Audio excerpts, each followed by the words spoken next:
So we had a blockbuster trade. We did, Massive trade. A little early in the season for a blockbuster. I am very surprised with this trade because I did not think there would be a trade that included a Canadian and American team because of the border. I was like, there's no way it's going to happen. And then it happened. I'm glad you mentioned it because I want to discuss that. We can talk about now or after the trade, but it needs to be discussed about quarantining and stuff. Oh, yes. I haven't read anything about that. I have. Yep. Okay. So let's get into the trade. I'm sure everybody knows about it, even though it just happened yesterday. But if you've been living under a rock or you just haven't been paying attention to hockey for the last little while, Patrick Laine and Jack Roslovic. Yep. Winnipeg for Pierre-Luc Dubois and a 2022 third round pick. And when I first saw this, I thought Columbus made it like bandits, and I still kind of have that position. I was watching the panel on Hockey Night in Canada last night. Brian Burke thinks it was fair on both sides. I don't know. It's so... Like Pierre-Luc Dubois is a good center. He's a good center, and he has room for growth. That's his hometown-ish. Yes. He's gonna want to play good for them. But he's leaving one market that people, for some reason, don't seem to want to stay in, and going to another market that people don't really like going to either. Now, it helps that he's from there, but I don't know if you guys seen it, but we're going to get into his benching in a different segment, but the amount of effort he showed on his last shift he played before he was benched was just like, and like, how do you trade a player that's showing that kind of effort? But obviously other GMs in the league realize what kind of a, he's a top center for sure. But I mean, Patrick Laine, I don't know. He hasn't hit his peak yet. And I don't know, like this trade, I just like Columbus should have had their feet to the fire on this because this guy was literally doing everything they could to make them look bad and to get him out of there. And for somehow, I think they ended up winning this trade. Like we're going to tell in the future, but I was just like, wow, I cannot get over this trade. It's such an odd trade. It's a very strange trade where both players have been criticized for having effort or attitude or personal problems, however you want to classify it. They've had the spotlight on them for that reason and inconsistency as well. Laine more inconsistent than Pierre-Luc Dubois. But it's just an odd trade. It leaves a gap in the center position in Columbus. But they get back a player who could contribute, I think, more offensively than Pierre-Luc Dubois in Patrick Laine. But Laine's contract is about to run out. And I don't think we're going to be able to say who wins this trade until we find out what happens with Laine, whether he stays with Columbus, whatever he signs for, or if he gets traded or flopped to somewhere else, and what Columbus gets back. So I don't think we can say who wins the trade right yet. I like the Roslovic thing coming into Columbus. I think that's awesome on Columbus' side. And he's a good player, really, and he re-signed for 2 years, so they've got him for 2 years. So absolutely, I love that. That's my favorite part of the entire trade. The pick going back, that's negligible. That's not even worth discussing. We have no idea what that's going to turn into. Yep. Pierre-Luc Dubois, I think his father or stepfather is the assistant coach for the Manitoba Moose in the AHL, something like that. So there's connections there. It makes sense for him to go to Winnipeg. I still worry about the attitude problem, though. He came out and did an interview talking about basically praising Tortorella. I think he was saving face there a little bit and trying to protect his image a little bit. I'm sure he meant some of it, but I don't think he meant all of it, to be completely boldly honest. But I think Laine needs to get his consistency in order. And he's been pretty decent this year as far as he's been showing some aggression. I like that. Hope he brings that to Columbus. And Pierre-Luc Dubois, hopefully he fits in better in Winnipeg. I'm not even going to tell you my opinion on who I think won the trade because I don't know. I want to wait 6 months. Yeah. And then I'll decide. It's kind of weird because Columbus center depth is now very thin with this. It's pretty anemic, yeah. I mean, he wasn't playing very well for them anyway, to be honest, but it's there. There's a gap there. There's definitely a need to plug that maybe in the future, but how do you think Laine is going to get along with Tortorella? That's a whole nother, like that could be its own separate video and conversation. It's just, there's such a dynamic between Tortorella and players. You hear some players really like him because he's a hard-nosed coach.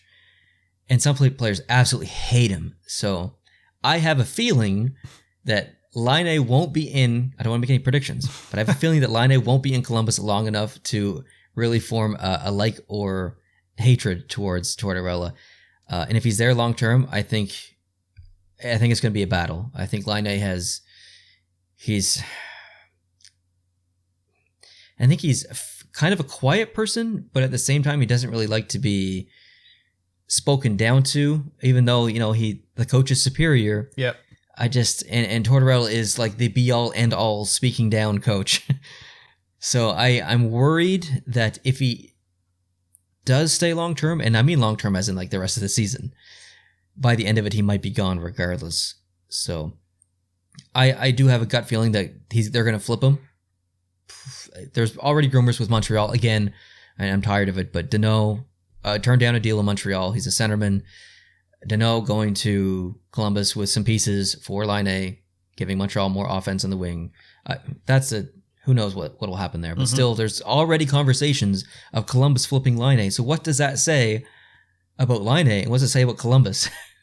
So I don't know. We're going to get into Columbus in the next block here in a second, but I want to talk about the border travel with this trade and get your opinion on it.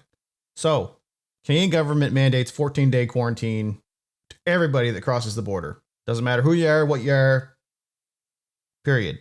But when the NHL started their training camps, they got permission to do a 7-day quarantine with 4 negative tests done in a quick succession or whatever. Because they said, hey, we're bubbling our players right now. They're flying on a private jet. And they're going to be bubbled. Well, not bubbled, but basically quarantined in their own self-bubble when they arrive. So Winnipeg is pushing for this right now. They want to do 7 days with 4 tests. Because they're basically saying, we're taking him out of Columbus's situation, putting him in ours. It's the same rules for everybody in the National Hockey League. We did this before. Can we do this now? And it's in the hands of the government right now. The government is considering it. So what is your opinion on it? Do you think this should fly with a 7-day, or do you think the full 14? How does it work with the other way around? Does Laine have to quarantine? The other way around is he goes 14 days by himself.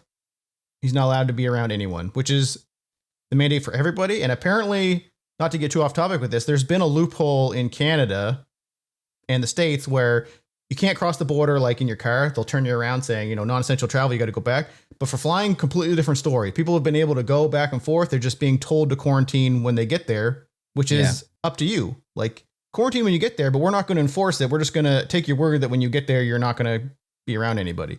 Exactly. So they've actually come out, the government's actually come out and saying they're trying to close that loophole and make mandatory 14-day quarantines happen in a hotel at the expense of the person coming into the country.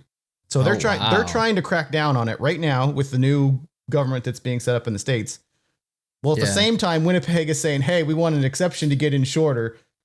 So I'm not sure if it's a bad look for the government to say, yeah, let your guy come in while we're cracking down on everyone else, or if it's just, well, the precedent's already been set with your policies, and we already know that you're following a certain set of rules that we agreed to, so it's fine. So if I was a betting man, I'd say he's probably going to get through with the 7 days if I was a betting man. But I won't be surprised if it doesn't.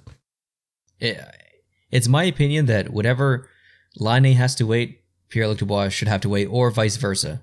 I know, obviously, different rules, different countries, but as far as fairness goes, just make them both wait the 14 days if you have to, and then that way it's fair. But I think because of this, you're going to see way less trades now, especially between border teams, because they're going to look at this and be like, oh, well, geez, we have to give up a good roster player, potentially, for 14 days. It's a lot of games. It's a lot of points on the line in a 56-game season. It's 7 games Dubois has to sit right now. That's a huge percentage. If this stays. Yeah, absolutely. Especially with a 56-game season. I don't even know the math on that. I can do it, but... So, yeah, that's all we got on the trade. Definitely a blockbuster. Definitely a shocker. And Neil's probably right, and he'll say, we'll wait to see who won. But from my early judgments, I'm saying Columbus absolutely stole this. Just because I don't think they should have been able to get the return that they did on the player they had and the way he was acting. I'm just shocked that.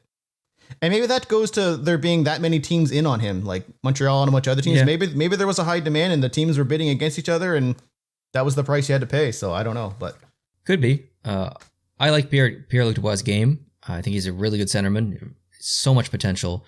I suspect Columbus will get a better return on Laine later this year than they did on Pierre-Luc Dubois right now.